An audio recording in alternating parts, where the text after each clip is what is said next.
Well, the weekend yet again making its way upon us, tapping our shoulders in an unsuspected, sneakily way that would confuse even the most gently bewildered raccoon. It is time for Rogers to prepare his mathematical analysis of how Swindon might fare against Newport. Swindon, of course, going on into the game off the back of that very useful 2-0 home win over Bromley. So exciting that Rogers yet again has lost his glasses immediately and really does not quite know what to do with them. And, of course, Newport in all sorts of trouble. But that win against Bromley was sort of quite even when it came to sort of shots and shots on target. And that sometimes gives you an indication of the slight sort of weakness of things like this because, of course, Swindon had the incentive and had the necessity, indeed, to defend when 2-0 up, with Bromley putting on some good pressure in that first 15 minutes of the second half. As for Newport, well, they're an interesting tale in some ways. Last season under their Portuguese manager, Nelson Jardim, they started off okay, but their sort of underlying statistics and expected goals, yes, we're going to talk about that, and so on, were like, this is not so good.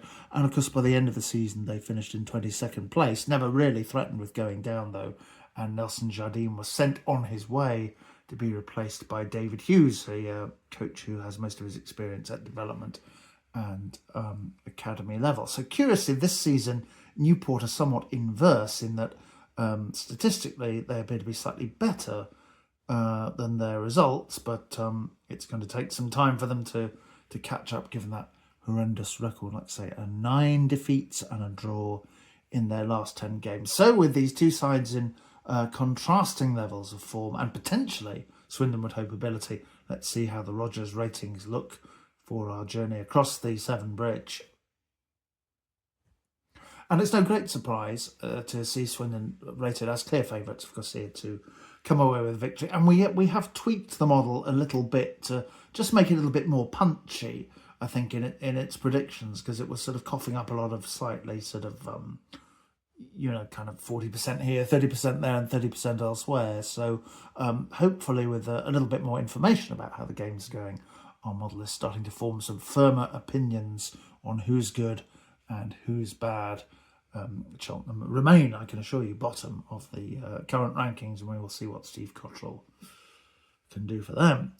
So that is the Rogers ratings there. Swindon expected to have the edge on Newport, as one might suppose. But what about the current Rogers rankings for League Two? A reminder, this is the hotness right now, as I believe the kids would say, rather than sort of immediate indications of how things are going over the entire season.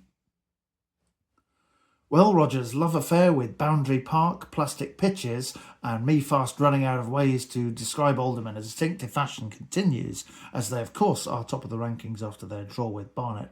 Grimsby's 7-1 defeat of Cheltenham has moved them back into second, above Swindon in third, as Rogers gets his screen back up and functioning there. So, no real surprise there. Our model is sort of impressed with Grimsby's win against Cheltenham, but of course it was achieved against 9 men. It is designed to kind of discount that a little bit. And you'll see that Salford have gone into the top 6, yet they lost to Bristol Rovers, but they had the better of the game, more shots, more chances, and they missed a penalty right at the end. So you can argue in some ways, despite the defeat, that performance is impressive. I can tell you that Walsall are just now lurking outside the top 6, so things coming together for them.